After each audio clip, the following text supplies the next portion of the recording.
Oke. Ya, shalom Bapak Ibu Saudara.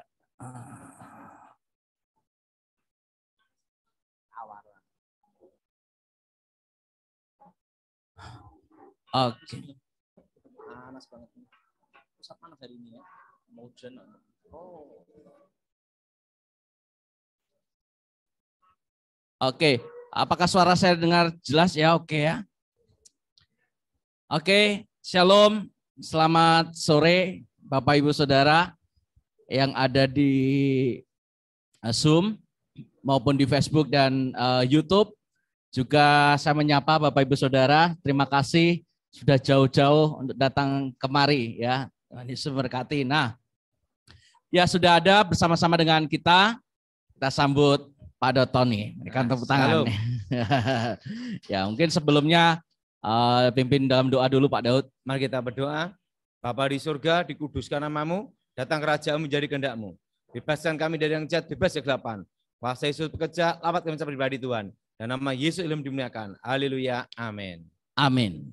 Oke, shalom Pak Daud. Shalom. Iya, ini luar biasa Pak Daud karena hari ini adalah hari ulang tahun kemerdekaan Indonesia yang ke-77. Ini momen yang luar biasa. Kita bisa live kembali di Ayam Kampung Goreng Mbok Rasiem yang luar biasa. Ya, oke. Nah, Bapak Ibu Saudara, sore ini kesempatan ini kita berkumpul ya live bersama-sama dari Yifta Ministry. Ada di kota mana Pak? Ungaran. Ada di Pasuruan. Ya, ada lagi dari kota mana Pak? Ambarawa. Salatiga. Waduh, ya dari berbagai kota yang ada bergabung di sini. Ya, puji Tuhan. Kita juga memeriahkan untuk rumah makan ayam Kampung Goreng Mbok Rasiem. Oke Pak Daud, sore ini kita akan membahas apa Pak Daud? Hari ini kan baru heboh tentang perdukunan ya. Wah, itu saya dengar-dengar yang berwarna merah itu Pak ya. Oh, pesulap merah. Ya? Kita merah-merah ini Pak ya. Kalau saya perhatiin sih tentang pesulap merah ya. Iya. Memang apa katanya dia itu ada benarnya. Ada betulnya ya. Ada benarnya lah ya. Ya. Karena yang beredar di masyarakat 95% dalam perdukunan saat ini itu penipuan. Oke. 95% itu penipuan. Penipuan. Jadi apa yang dipraktekkan, ditunjukkan ke masyarakat tuh banyak trik-trik sulap daripada yang asli gitu loh. Oke, jadi intinya perdukunan itu hampir mirip trik-trik sulap aja Pak ya? Itu 95% di masyarakat. Okay. Tetapi kalau ada yang palsu, pasti ada yang asli dong. Ya, betul. Nah, yang asli ini ada 5%. Oh. Nah, yang asli ini kendalanya jarang muncul dan bahkan tidak akan muncul kalau tidak ada perang. Oh. Tanpa peperangan tidak akan muncul gitu. Jadi harus ada peperangan dulu baru muncul. Oke, Pak. Nah, jadi tentang ilmu kebal aja itu kan ada berbagai tingkatan. Ya, Pak. Misalnya gini ya, orang yang kebal senjata logam, ya, belum tentu dia kebal kayu. Oh, begitupun sebaliknya. Oh. Jadi dalam ilmu kebal, misalnya kita ngomong tentang kebal logam. Ya. Itu ada berapa tingkatan ilmu-ilmu yang dijalanin gitu loh.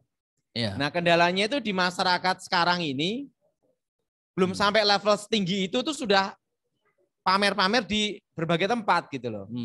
Nah, contohnya gini. Pertama, kebal senjata tajam. Ya. Ada Pak ya. Nah, senjata tajam di sini celurit. Ya. Pisau. Setelah itu pisau. Tapi ingat, jangan coba-coba pakai katana asli. Oh. Apa yang membedakan, Pak? Yang asli? Karena banyak impor. Jadi setannya susah mengenali. Udah lewat paspor dulu gitu loh. Loh, Ya kenyataannya orang yang punya ilmu kebal, karena katana itu kan dibikin sangat tajam. Betul. Dan baja. Betul. Dan ada katana tertentu yang terbuat dari meteor. Waduh. Bahan bakunya. Nah yang bahan bakunya meteor inilah yang bisa menembus ilmu kebal. Oh, jadi harus import dari langit Pak ya? Yang bisa nembus. Tapi tidak semua katana. Oke. Karena gini ya, orang boleh kebal senjata tajam apapun, ya. Tetapi kalau terkena senjata yang ditempa dari meteor, itu banyak tembusnya. Oh. Bukannya ini ya, banyak tembusnya. Banyak tembusnya. Kalau banyak tembus berarti ada yang tidak tembus dong. Ya. Nah, yang tidak tembus itu pun minimal tergores. Oh. Seperti saya pernah dikeroyok 20 orang. Waduh. Bersenjata semua. Tapi ada yang membawa keris meteor. Wow. Pada waktu saya ditusuk-tusuk tidak mempan. Tapi begitu keris itu nyabet ke saya, kena. Sampai sekarang tidak bisa hilang. Ada luka? Ada. Oh ini ada goresan ini Pak ya. Nah Bapak Ibu Saudara semua iya ini ada goresan, ada bekasnya. Ini tapi kerisnya itu keris meteor, pusaka. Oh. Jadi untuk menusuk saya tidak bisa, tapi melukai, goresan. Tapi tidak membahayakan, menggores saja. Ya. Nah, senjata tajam pun yang bisa melukai seseorang yang punya ilmu kebal adalah senjata yang ditempa oleh empu dan itu bahan bakunya dari meteor.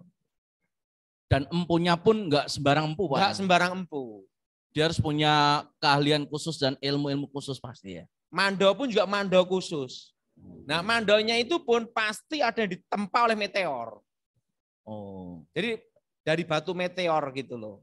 Jadi ini kita ngomong tentang orang bisa kebal semua senjata tajam, oke. Ya. Tapi belum tentu dia kebal dengan senjata yang ditempa oleh meteor. Oke.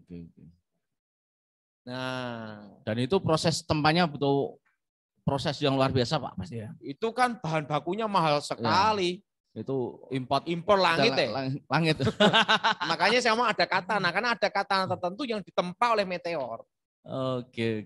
Nah, rata-rata senjata yang ditempa meteor inilah yang bisa menembus orang punya ilmu kebal. Oke. Nah, kalau saya tidak bisa tertembus, tapi bisa melukai. Goresan itu ya. Goresan ini seumur hidup tidak bisa hilang. Oh. Karena waktu itu keris yang ditancapkan ke saya itu mengandung racun. Oh, jadi selain itu dari meteor ada racun ya Pak ya? Ada racun. Dan sampai sekarang di sini masih itu yang menyebabkan nggak bisa hilang, Pak. Ya, sampai sekarang tidak bisa hilang. Sabetannya itu sampai sekarang. Padahal sudah sekian puluh tahun Pak ya? Wah udah 30 tahun lebih. Waduh. 30 tahun. Itu Pak Daud masih kayak masih rambut panjang ya? Nah, yang pertama itu.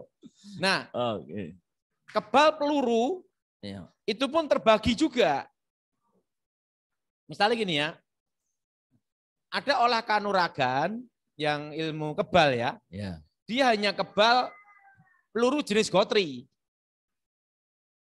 Gotri biasa berarti Pak ya, timah-timah biasa itu ya. Atau itu loh, tembak senapan angin. Ya, kaliber 4,5 lah itu ya. Nggak tembus. Ya. Itu ilmu kanuragan yang jenis seperti asmaan, mantra. Jadi dia di mantra diisi. Oke. Saat ditembak. Nah kalau ditembak senapan angin, senapan burung, apa senapan yang ini kayak model ikan itu. Ya. Tembak ikan itu, enggak mempan. Enggak mempan. Nah, ini yang jenis isian. Jadi dia diisi. Ya. Diisi, dimasukin itu loh. Nah, jenis ini kebanyakan senapan angin sama senjata apa ini pasir apa tuh yang untuk nembak ikan itu loh. Ya. Itu enggak mempan. Ya. Nah, yang sering dipraktekkan di masyarakat ini yang jenis pertama ini. Oh. Senapan angin. Ya. Setelah itu senjata yang kayak model kayak ikan itu. Ada benangnya. Ada benangnya itu. Ya. Nah, ini jenis isian aja. Ya. Jenis isian dan itu pun kekuatannya hanya kira-kira ya, untuk demonstrasi itu 3 jam, maksimal 6 jam. Karena setan ada waktunya istirahat juga dong, capek. Melindungi terus ditembak dadar 6 jam ya kelenger. Ada batasnya. Ini ya kita ngomong tentang jenis asmaan atau diisi gitu. Nah, rata-rata dukun-dukun itu kelasnya masih ada yang seperti itu. Yang dipraktekkan, didemokan. Nah, yang kedua, jenis kebal yang namanya pusaka. Nah, jenis pusaka itu seperti kul bunta, wesi kuning. Nah, wesi kuning ya. Wesi kuning, setelah itu mustika delima, tulang kebulando, tulisan ilmu wesi kuning. Nah, itu hanya kekuatannya untuk menahan peluru kaliber 9 mili. 95 ya, itu yang pistol ya pistol, yang model bulat. Nah, kalau ditembak itu enggak mempan. Tapi jangan coba-coba. Ditembakkan 5,56 kaliber. yang lincip punyanya senapan serbu tentara itu. Tembus. Karena ininya kan gini, dia bisa, peluru itu kan berputar gini ya. Nah, pada waktu kaliber 99 itu modelnya kan tumpul. Bukan yang runcing. Nah, itu kalau ilmu kebal yang jenis pusaka itu lebat. Kebal. Nah, makanya rata-rata tingkatannya di Indonesia yang paling lumayan tinggi itu masih kebal senjata jenis pistol kaliber 9 mili. Kan ada mili-milinya itu ya. Pokoknya yang modelnya bulat gini loh. Betul, Pak. Bukan runcing. Tapi jangan coba-coba tembak yang 5,56. Karena lincip pasti tembus. Karena apa? Setannya pamit. Karena itu di luar porsinya. Wis pasti tembus itu. Tembus. Oke. Nah, setelah itu yang ketiga. Yang ketiga nih ya. Iya, Pak. Tadi kan ada yang kebal jenis senapan angin. Kedua apa nih? Ini. Nah, ketiga itu adalah pusaka ditanam dalam badan. Nah, tapi ini jarang orang memiliki. Kenapa, Pak? Ada resiko sendiri atau bagaimana, Pak? Karena untuk taraf seperti itu tuh jarang yang punya gitu loh. Makanya yang dikata pesulap merah itu banyak trik-trik. Yang ini tuh ya ada benernya. Karena di masyarakat tuh yang beredar 95% tipu-tipu. Yang 5% itu ada, tetapi adanya itu muncul waktu perang. Kalau kondisi damai, aman-aman, nggak mungkin. Jarang itu muncul. Dan orang yang sakti hebat tidak mau dipertunjukkan, ditonton gini ini. Nggak mau. Karena dia punya ilmu bukan untuk cari duit. Betul. Tapi untuk, justru orang-orang seperti itu, dia cinta sukunya loh. Dia berperang untuk membela suku atau negara atau kerajaan. Nah, yang ketiga ini pusaka ditanam dalam badan. Waduh. Nah, itu udah kelas tinggi, Pak ya. Itu bisa menahan kaliber 5,56. Yang setan tadi kok kabur itu, Pak ya. Ilmunya lumayan tinggi. Tapi jangan coba-coba senjata yang 7,62 kaliber. Waduh, lagi. Tembus juga. Karena semua kan ada apa ya? Ada batas maksimal itu ada semua. Kaliber 762 ya, tembus. Jarak dekat loh ya. Jarak ini jauh kena. Karena itu ada daya maksimalnya. Oke. Nah, itu aja yang 5,56 dia tahan ini. 552 atau 556 ya, lupa saya. Itu kaliber itu ya, itu yang udah pusaka, tapi usah dalam badan, itu bisa nahan itu 5,56 kaliber. Luar biasa ya. Tapi ingat, nahan pelurunya pun enggak bisa nahan peluru 100 amunisi, ya jebol. Ya maksimal dia nahannya ya 15 per 20. Itu udah maksimal. Kalau di dado 100 kali ya tembus. Kalau enggak percaya coba wae. Wah, ini ada yang komen 5,56 ini katanya Pak. 5,56 mili. Nah, itu kalau yang jenis pusaka pasti tembus. Oke. Kayak yang rata-rata tuh dukun praktekan itu yang kaliber 9 mili, yang model tumpul. Yang bulat gini loh. Ya. Nah, itu bisa menahan. Tapi jangan coba-coba 5,56. Apalagi dia show suruh nembak 100 kali pasti mati. Sekuat-kuatnya itu 15 sampai 20 peluru lah. Oke. Tetap ada batasannya. Nah, itu yang pusaka dalam badan. Ya. Tapi kalau mau ini lagi suruh yang 762 tembus juga. Karena kalibernya beda, daya ledaknya beda. Loh, semua itu ada batas maksimalnya. Ya. Nah, kadang itu guru saya ngomong gini, kamu saya latih jangan jadi orang edan cepat mati. Karena ilmu itu ada tingkatannya untuk melindungi gitu loh. Ya. Ada batas kemampuannya.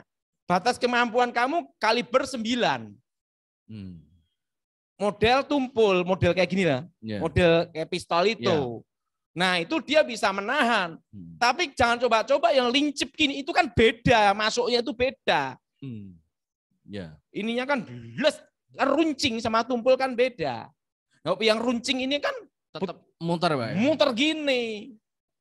Nah, kalau yang 556 jangan coba yang 762. 3 peluru habis itu selesai sama sniper. Nah, itu ada batas apa? Ada batas jumlah pelurunya juga. Nah. 3, yang keempat. Nah, yang keempat itu jenis ilmu saya dulu. Nah, jenis ilmu saya itu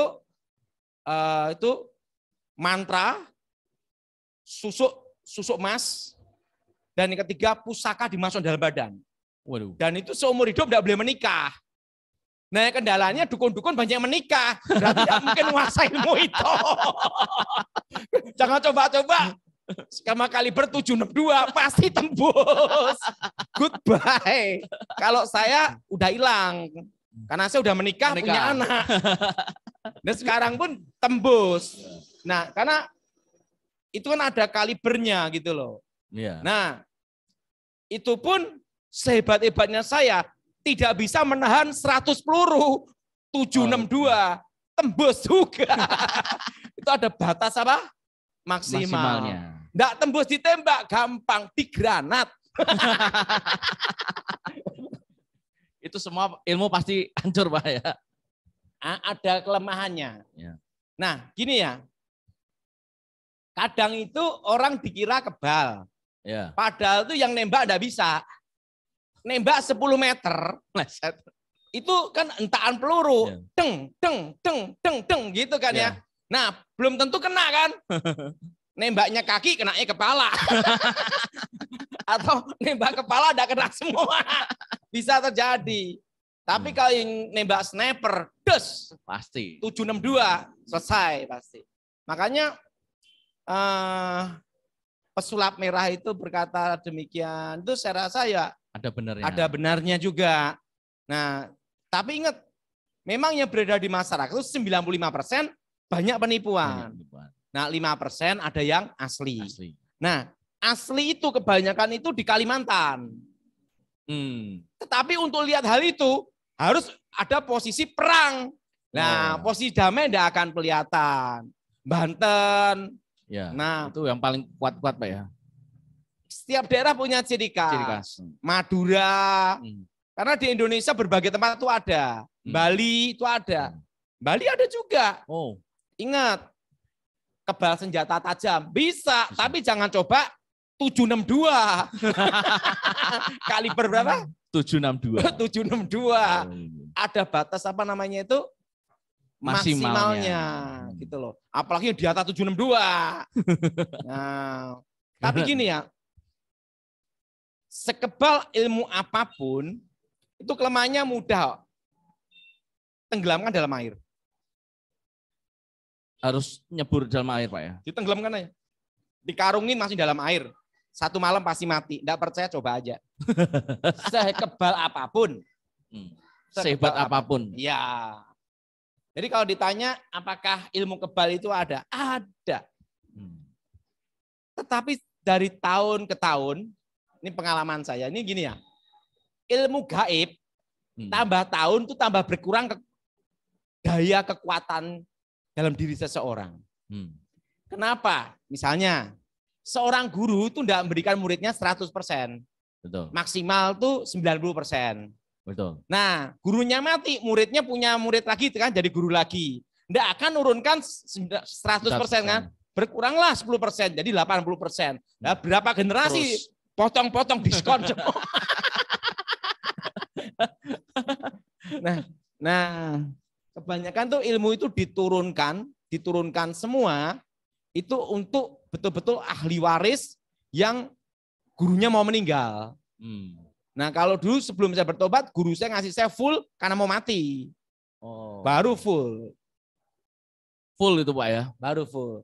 Jadi kalau kita perhatiin tentang apa nih ya, pesulap merah, iya ada benernya juga. Jadi kita, tetapi tidak semuanya itu tidak benar. Ada benernya. Nah, 95% di masyarakat itu penipuan yang beredar. Seperti pakai telur, dicucuk pakai paku, itu memang kelapa itu. Terus saat ini dimasukkan air jadi merah, itu memang dipegang nyetrum, itu memang kalau ilmu asli, kalau mau lihat yang asli, orisinil, kebal yang sebenarnya, ilmu gaib sebenarnya harus ada perang. Tanpa perang tidak bisa lihat itu. Karena ilmu itu kan berfungsi pada waktu perang. Ilmu tinggi ya. Jadi kalau malah yang sering tampil sing awal itu malah 95% banyak penipuan. Tapi kalau yang benar-benar ilmu tinggi pasti di saat perang aja Pak ya. Tidak bisa menghakimi. Oke. Ya, ini pengetahuan ya Bapak Ibu. Tidak bisa menghakimi. Karena ya ilmu tinggi ini akan muncul pada waktu perang terbuka. Karena dia untuk tujuannya untuk melindungi. Untuk membela negara, membela tanah airnya. Nah, saya tahu persis hal itu. Makanya kalau yang ilmu biasa-biasa, nembak, pakai gotri, pakai proyektil yang peluru yang kaliber 9. Wah, kalau bagi orang udah kelihatan hebat. Tapi kalau dalam perang yang sebenarnya, kan lawan tidak mungkin hanya pakai kaliber 9 mili. Pakai 762, 5,56. Nah, bablas. Nah, kebanyakan ilmu-ilmu tinggi akan muncul pada waktu perang terbuka. Jadi apakah ilmu kebal itu asli ada? Ada. Ada cerita Edi Wibowo ini. Ini yang ngomong seorang jenderal, bukan orang baik-baik ini. Yang ngomong jenderal bintang 4 Kasat KSAD. Pada waktu perang Timor Leste. Makanya waktu perang itulah baru akan kelihatan orang sakti atau tidak.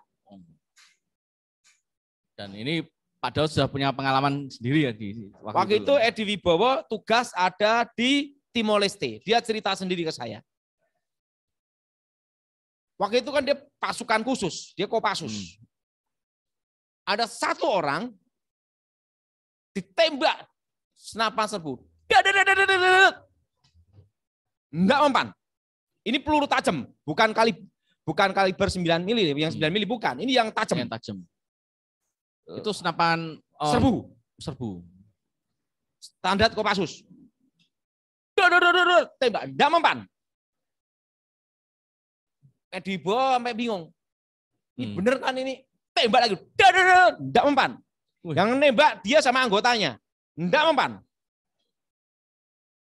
Nah, Edi Wibowo punya ayah namanya Jenderal Sarwoedi. Oh ya. Nah, Sarwoedi ini teman dari kakek saya. Ingat kata-katanya Jenderal Sarwoedi. Ilmu kebal itu ada kelemahannya. Tembak bagian kepalanya sini. Langsung Edi Wibowo das. Langsung kepala dibenamkan, tembak bagian das tembus. Mati yang kebal itu. Nah, Jenderal Edi Wibowo Penasaran? Dibukalah bajunya. Apakah pelurunya tidak ada yang kena? Pelurunya kena semua. Tapi hanya menempel di badannya. Dan tidak hanya peluru 5 atau 10, berapa peluru, sampai berapa magazin dia ngomong gitu. Itu kejadian benar di Timor Leste. Itu hanya nempel Pak ya? Hanya nempel. Bajunya lubang-lubang. Tapi peluru tidak menembus badannya. Oh, luar biasa. Dan ini yang berkata adalah Jenderal Edi Wibowo ya. Adik dari Ibu Ani Yudhoyono. Dan dia tidak bohong. Dia Kopassus loh. Ya. Nah, misalnya gini. Anggota-anggota TNI juga ada yang punya ilmu kebal. Ada. Jadi kita tidak bisa mengatakan semua bohong. Tidak bisa. Memang ada yang punya kekuatan kebal mistik itu ada. Tetapi yang beredar di masyarakat itu 95% banyak penipuan. Gitu loh. Kalau ada yang palsu, pasti ada yang asli. Nah, yang asli ini hanya 5%. Itu pun ada pada waktu perang. Tanpa perang itu tidak akan muncul. Justru yang muncul itu yang masih baru belajar, menahan peluru kaliber 9 mili, gotri, senapan angin, itu aja. Tapi jangan coba-coba 762. Tembus. Ya, menghadap yang kuasa. Ya ini kecuali ya. Punya ilmu kayak saya zaman dulu, tak tembus. Karena tapi itu pun tetap kena itu rasa sakit tetap ada. Sekalipun itu kebal, kita tidak tertembus, tapi itu kayak hantaman gitu. Nah kan itu kan, jadi makanya pesulap merah itu ngomong itu ada benernya. Karena dia lihat banyak realita di masyarakat. Itu 95% memang seperti itu. Tapi ingat, kalau ada yang palsu pasti ada yang asli. Nah asli ini yang jarang. Iya Pak. Nah sekarang gini, sekebal apapun, memiliki daya tahan untuk menahan tembakan. Itu hanya kira-kira maksimal 100 peluru. Tapi ingat ya, 100 peluru di sini itu waduh, kena sasaran ya, tanpa meleset loh ya. Itu aja setannya yang lindungi udah puyeng juga.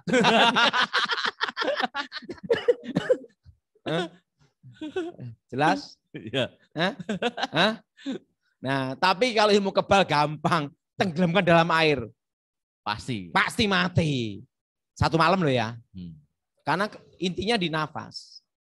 Kelemahannya. Dan ilmu kebal apapun, kelemahannya ada di dubur. Oh, dubur? Dubur itu susah dilindungi. Nah, kalau saya dulu kelemahannya seluruh badan ini kebal. Tapi telapak kaki. Telapak kaki saya kan ada 1 tanda. Jadi seluruh badannya ini kebal semuanya. Kaliber 762 pokoknya enggak mempan semua. Tapi kalau ketusuk duri aja atau ketusuk jarum aja kena bagian situ, maka seluruh tubuh saya kekebalannya langsung luntur semua. Tembus pasti semua peluru. Itu di sini. Nih, sini. Ya. Ini titik kelemahan saya dulu. Mau lihat? Gimana Pak? Ini loh. Ini Pak ya? Enggak kata biar lihat sini. Nah ini. Nah ini sini. Ini loh posisi ini loh. Nah ini. Ini ada titik hitam di sini nih. Ini kalau tertusuk gini nih, seluruh tubuh saya kebal luntur. Yang sini ya. Ini adalah kekuatan yang dulu guru saya tancapkan, ini kelemahanmu di sini. Berarti setiap orang juga beda-beda kelemahannya. Kalau saya seluruh tubuh kebal. Dari rambut, mata, hidung, semua. Dubur, semua kebal. Mulut, mata, hidung, telinga, semua kebal. Hanya bagian situ tidak kebal. Jadi kalau orang menyelakai saya mudah. Waktu tidur, kasih kawat duri. Jatuh kelenger, cedar, mati. Dan saya kelemahannya itu. Hanya titik itu saja yang tidak boleh terkena senjata apapun. Duri aja tidak boleh kena. Oh, berarti kalau jalan itu pakai sandalnya tebel, Pak. Atau sepatu. Tapi kan kendalanya, yang tahu kelemahan saya kan guru saya sama saya. Orang untuk tahu kelemahan saya kan susah. Tidak bisa dideteksi kelemahannya di mana orang itu nggak bisa, Pak. Nggak bisa. Itu pun kalau saya nahan 762 juga susah juga. Paling pol tahan hanya berapa peluru. Kalau ratusan peluru ya kelenger juga. Karena ada hentakan. Jadi orang kalau kebal, itu pada waktu ketembak, itu gini juga, terasa juga. Ya. Orang bawa rompi anti peluru, waktu ketembak, terasa juga. Orang kamu kebal juga gitu, seperti rompi. Nah, tapi yang jelas, 95% beredar di masyarakat itu apa tuh? Penipuan. Kalau ada yang palsu berarti ada yang asli. Luar biasa. Ini pembelajaran ya, pengetahuan Bapak Ibu Saudara ya. Luar biasa ya Pak ya pengalamannya dulu. Nah, tapi itu pun tenggelam dalam air selesai. Nah, santet yang beredar di masyarakat, orang kena santet itu banyak sekali yang ngerjain dukun palsu, 95%. Tapi ada dukunnya asli juga. Nah, kendalanya nyari yang asli itu susah. Itu pun setan ketemu setan, reuni semua. Ada kutuk yang harus dibayar. Yang paling aman datang sama Tuhan Yesus lah. Yes, amin. Jadi kebal itu seperti itulah. Iya Pak. Oke. Jadi kalau kalau ada jimat-jimat yang ditanam itu ada expirednya nggak sih Pak? Ada. Kayak susuk jarum emas maksimal 1000 hari. Enggak yang seperti logam misalnya yang sekian. Ada. Yang ditanam di 1000 hari. Tetap 1000 hari. 1000 hari. Harus dimantrai lagi. Nah itu kan misalnya usahakan setahun sekali harus dijamasin. Namanya dibangun lagi. Kalau enggak dia akan hilang kekuatannya. Bukan hilang, kekuatannya berkurang. Menurun. Nah, kalau mengeluarkan fisiknya Pak asli Pak. Kendalanya gini ya, kalau sudah kekuatannya hilang, benda itu tidak bisa keluar malahan. Mau tidak mau ya dioperasi. Ya, betul. Sebenarnya tanpa operasi bisa enggak? Enggak ada masalah, enggak ada operasi karena jadi benda biasa. Ya. Penting setan kutukannya keluar. Betul. Nah, kalau kendalanya misalnya, makanya dulu saya kan seluruh badan kan dipasang jarum emas. Sehingga waktu saya kalah kan pecah semua di badan saya. Nah, di badan saya keluar pasir emas, pasir tembaga. Sampai saya hilang ingatan setahun. Oh, pada saat ketemu Pak Gilbert itu Pak ya dulu ya? Pecah semua ya Pak? Pecah semua. Jadi benteng pertahanan saya kan dulu kan tameng besi kuning dan pusaka besi kuning. Itu padahal sudah tameng wojo. Itu yang udah levelnya udah 762. Bukan yang kaliber 9 ya. Kelasnya sudah 762. 762 pokoknya kaliber ke atas lah. Itu pun hanya bisa nahan berapa peluru aja. Tapi ingat, yang untuk memiliki itu sekarang sudah jarang ya. Karena syarat ilmu itu tidak boleh menikah. Nah kalau sudah menikah, nggak apalagi bisa. Sering kawin kemana-mana ya, maksimal kebal 9 kaliber 9 mili. Berarti yang kelas levelnya masih bawah Pak ya? Masih bawah. Tapi ingat, pesulap merah itu ada baiknya juga. Ya dia banyak bongkar ini, trik-trik ini. Ibaratnya masyarakat jangan ketipu lah gitu loh. Niat baiknya seperti itu ya. Nah tapi yang jelas 95% itu ada penipuan. Tapi 5% pasti ada yang asli. Kalau mau lihat asli gimana? Perang dulu. Karena dengan perang itu baru kelihatan. Tanpa perang nggak bisa. Oke Pak. Dahsyat. Ya mungkin ada mau bertanya di sini. 1-2 pertanyaan. Ini kesempatan loh. Ada 1-2 pertanyaan. Ini gimana Jonas? Apa-apa udah naik semua nih? Wah ini Pak, ini benar-benar udah ngalami masa-masa yang di mana harga itu semua naik. Jadi nilai mata uang itu seluruh dunia itu turun. Suku bunga yang naik. Suku bunga akhir tahun ini naik. Tahun depan naik. Lebih naik lagi. Makanya saya beritahu jangan utang bank karena itu. Ya. Yang utang bank kalau kondisi ekonomi seperti ini ya susah. Bunga bank kan tidak bisa ditunda. Ya. Lebih baik bertahan daripada harus bertang. Saya punya anak ya, anak perempuan ya, yang ngerjain ayam kampung ini sini ya. Dia kan ingin jadi kayak saya, pengawal rahasia. Secret service kan. Tugas langsung dari presiden kan kayak saya dulu. Saya larang, saya tidak boleh. Kenapa tidak boleh? Saya belum siap mengubur anak saya sendiri. Resikonya sangat besar, Pak. Tim saya itu banyak dikubur sama ibunya sendiri. Waduh. Dan itu sangat menyedihkan. Bukannya anak mengubur ibu, tapi ibu mengubur anak. Itu lebih sakit. Nah, itu pengalaman hidup saya lihat tim saya. Waktu bendera merah putih diserahkan. Dan itu sangat menyedihkan. Kan waktu anak saya ngomong, saya ingin kayak papi. Oh, enggak boleh. Pasti saya papi enggak izinkan, enggak boleh. Kenapa? Karena saya belum siap mengubur anak saya sendiri. Karena untuk menjadi pengawal rahasia, tugas khusus.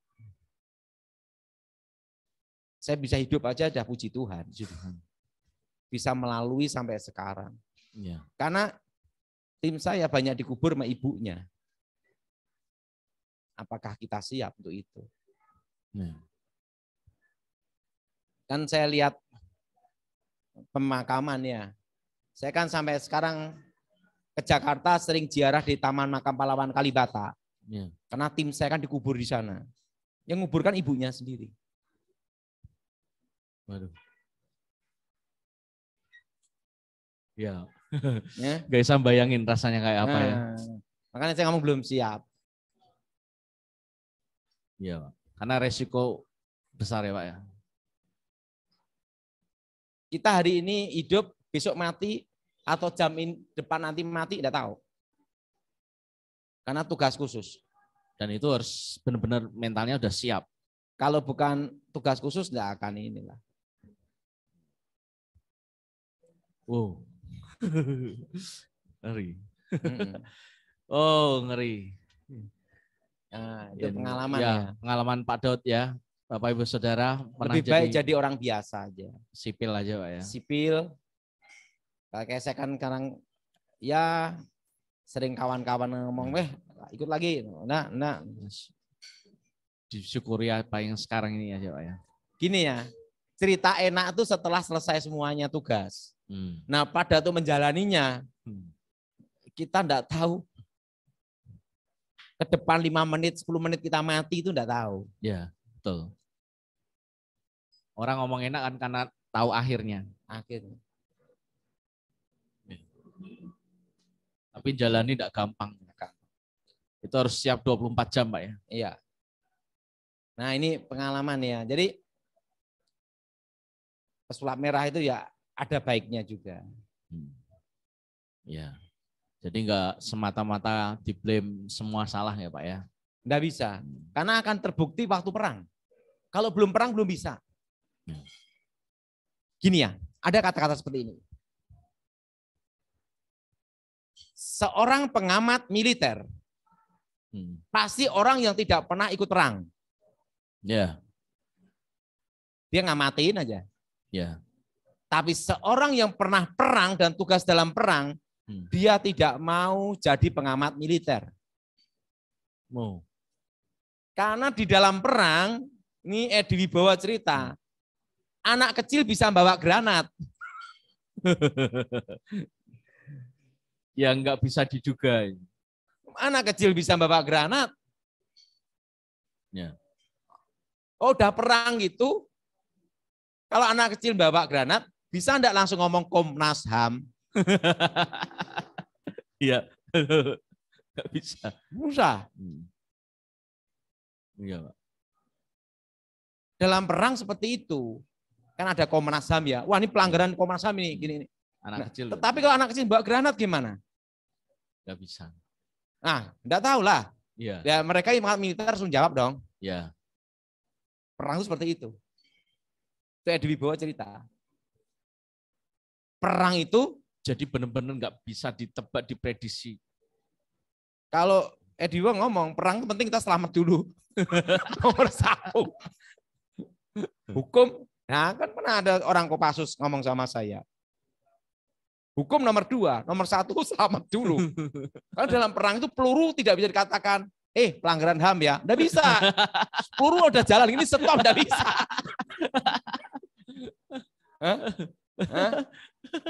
Ngerti maksudnya? Ngerti, Pak. Oh, udah peluru ditembakkan langsung ngomong hukum HAM ya, enggak bisa. Langsung bablas sudah, betul? Betul. Hah? Betul. Makanya saya katakan, kayak pengamat bola, kan dia bukan pesepak bola, Iya. hanya teriak-teriak gini. Coba dia di pesepak bola, enggak mau jadi pengamat bola. Kan sering pengamat ngomong, wah bodoh itu dia harusnya gini, tendang sini, terang ini.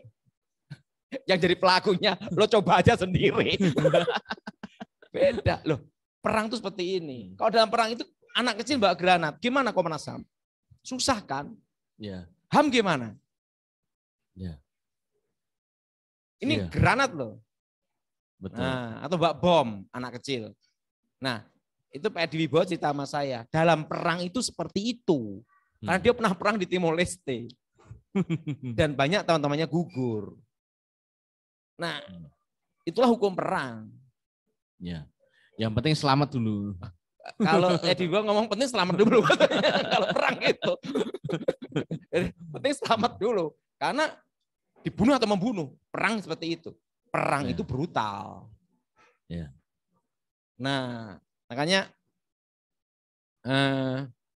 Pak Edi Wibowo ngomong, pokok kamu ditanya tentang hukum HAM atau mengamati ya enggak usah. Kenapa? Kan kamu pernah ikut saya, jadi ketahu sendiri kan. Ya. Makanya saya enggak mau ngamatin apa, enggak mau dah. Kenapa? Karena dia cerita sama saya, perang itu brutal. Brutal. Dan ingat, kan gini ya, ada satu hal yang harus kita cermati, kita belajar namanya itu,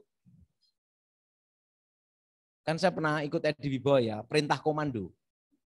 Perintah komando. Perintah ya. Kalau beliau ngasih perintah A, sampai ini bawah A. Ya. Ya. Nah, B sampai bawah B. Terjun jurang, terjun. Loh, benar. Jalur komando seperti itu. Enggak boleh menolak. Merah. Misalnya ngomong, ini warna apa? Semua sama, seragam. Nah, itulah militer. Ya. Tidak boleh pimpinan A mengorbankan anak buah. Seorang pemimpin bertanggung jawab untuk dirinya dan untuk anak buahnya. Makanya kalau dalam pengadilan militer, komandannya dulu yang ini. Karena ini bertanggung jawab. Yang megang komando. Nah itu. Ya, Pak. Makanya pada waktu saya tugas dulu, udah dikasih aturan sama Edi Wibowo, Jenderal Edi Wibowo. A. Jadi kita enggak boleh berpikir. Enggak boleh bertanya. Pokoknya ini perintah, jalankan, selesaikan. Ya. Tahunnya selesai. Itu prinsipnya, Pak ya. Kalau di sipil kan kita ngomong, oh enggak bisa bos, gini-gini. Ya, ada alasan lah. Enggak ada. Paham? Selesaikan, gitu. Enggak ada kata-kata gini-gini. Nah. Bisa nih, Man, siap jalankan, selesaikan. Jadi, karena kadang itu kan, ini mengorbankan anak buahnya. Gigit sana, gigit sini, gigit sini. Nah, lama-lama satu batalion dong. Kalau saling menggigit. Betul? Nah, makanya dalam militer tidak bisa. Dalam militer itu hanya satu garis. Makanya dalam militer itu tidak boleh menggigit. langsung terputus. Des. Dalam operasi apapun terputus. Karena yang bertanggung jawab adalah komandan lapangan. Istilahnya nggak boleh cokot-cokotan lah, Pak. Kalau saling menggigit sana, gigit sini, lah bisa berapa regu, kena semua, merambat kemana-mana itu. Enggak, jadi ibaratnya tuh pada waktu saya ikut Edi Wibowo kan dia ngomong, yang bertanggung jawab saya dalam operasi ini. Ini perintah dari saya dan ini adalah tugas yang harus kalian lakukan. Ya. Dan dalam tugas ini saya yang bertanggung jawab. Ya. Nah, Edi Wibowo selalu gitu. Jadi waktu kita menjalankan tugas itu, urusan apapun itu urusannya Edi Wibowo. Ya, Pak. Karena apa? Kita hanya pelaksana. Dia yang bertanggung jawab atas perintahnya dia. Tapi kalau kita menjalankan di luar perintahnya, di luar sistem, ya itu urusan kita. Beda. Dibedakan di sini antara tugas dan bukan. Ya.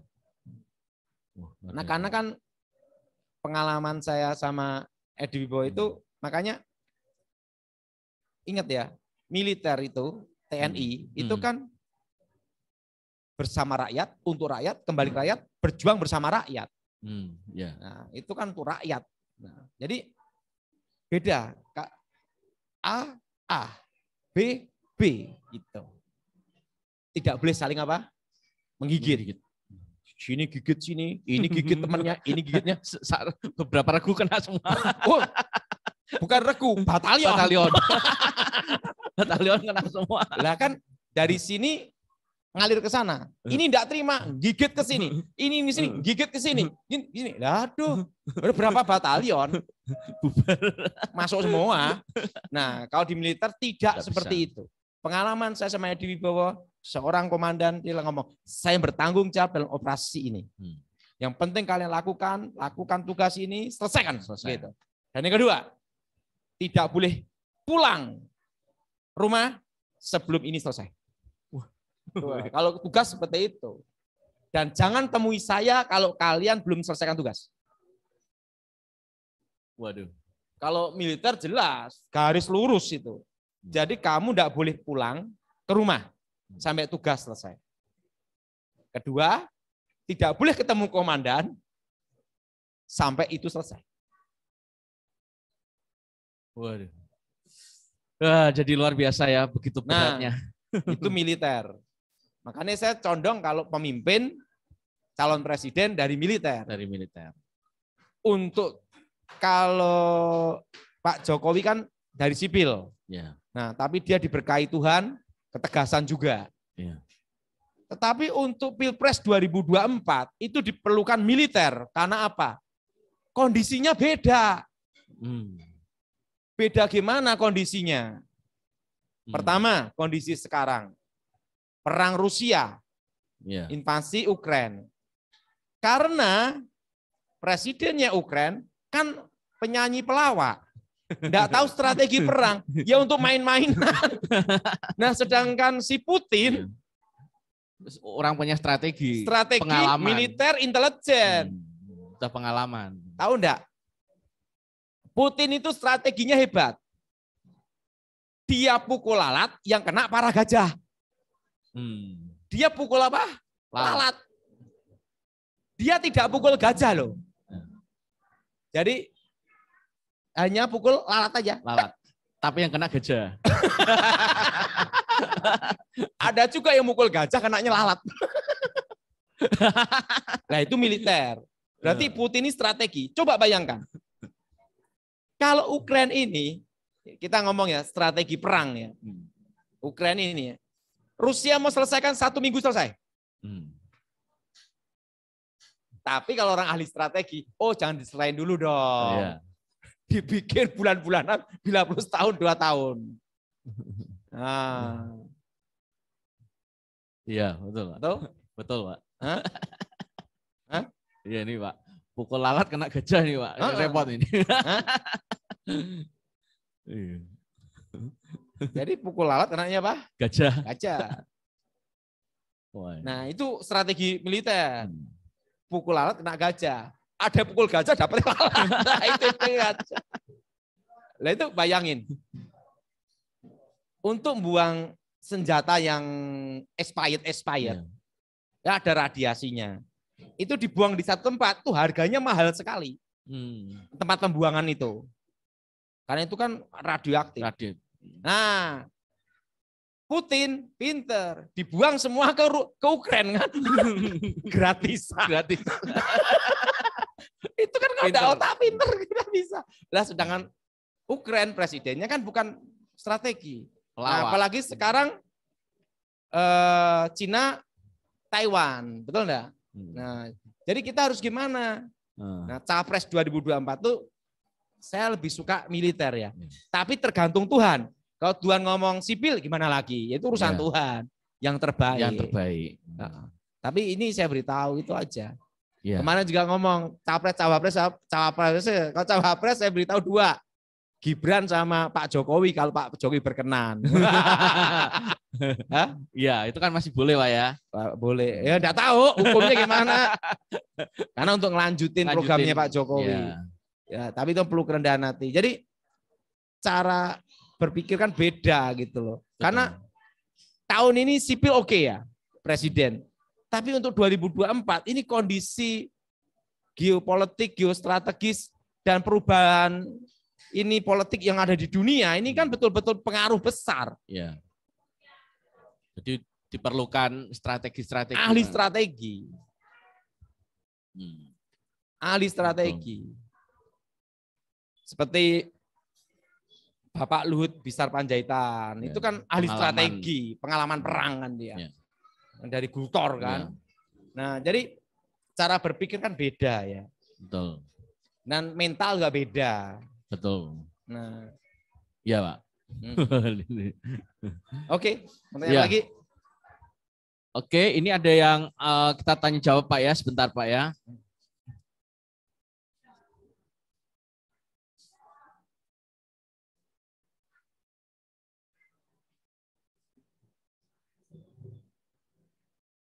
Oke, yang pertama Ibu Ine. Silakan Ibu Ine, apa yang mau ditanyakan? Selamat malam, Pastor Daud. Iya.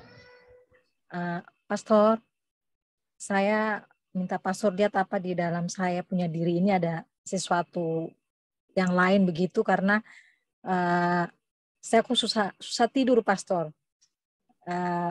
Pastor Yonas juga tahu karena pernah mendoakan saya susah tidur. Jadi apa mungkin di dalam diri saya ini ada sesuatu yang ini enggak ada bukan atau apa begitu, Pak Pastor Daud? Depresi. Kira-kira begitu, Pastor. Ya, bukan masalah setan lain. Ya, ini bukan masalah setan ya, hanya depresi aja. Stres, banyak pikiran. Oh gitu ya. Tapi enggak ada hal lain ya? Enggak ada. Kita doain ya. Iya, Pastor. Kekuatan Elohim bekerja. Kuasa Elohim bekerja. Bebaskan dari yang jahat. Bebas dari kegelapan. Kuasa Yesus bekerja. Lawan segala Tuhan. Dan namamu dimuliakan. Amin. Amin. Ya, berikutnya. Makasih. Ya, salam. Dengan Ibu siapa ini? Salam, Bu Yayu. Ya, Bu Yayu, salam. Bu Yayu dari Semarang. Ya. Apa yang mau ditanyakan, Bu? Pak Daud, saya didoakan pesen Tuhan untuk saya apa?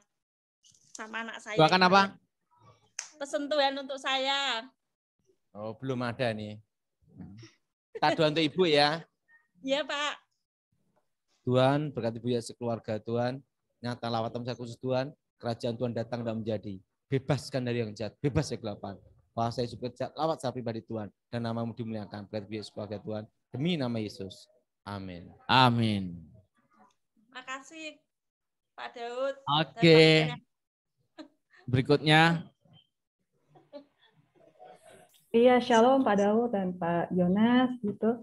Mohon doa saja dari Pak Daud. Kalau sebelumnya Pak mungkin saya kalau mengingat dulu sekitar 2004 kalau nggak salah ini Pak Daud pernah ke rumah waktu itu nggak sengaja untuk ngedoain bapak saya. Puji Tuhan sekarang sudah sembuh Pak.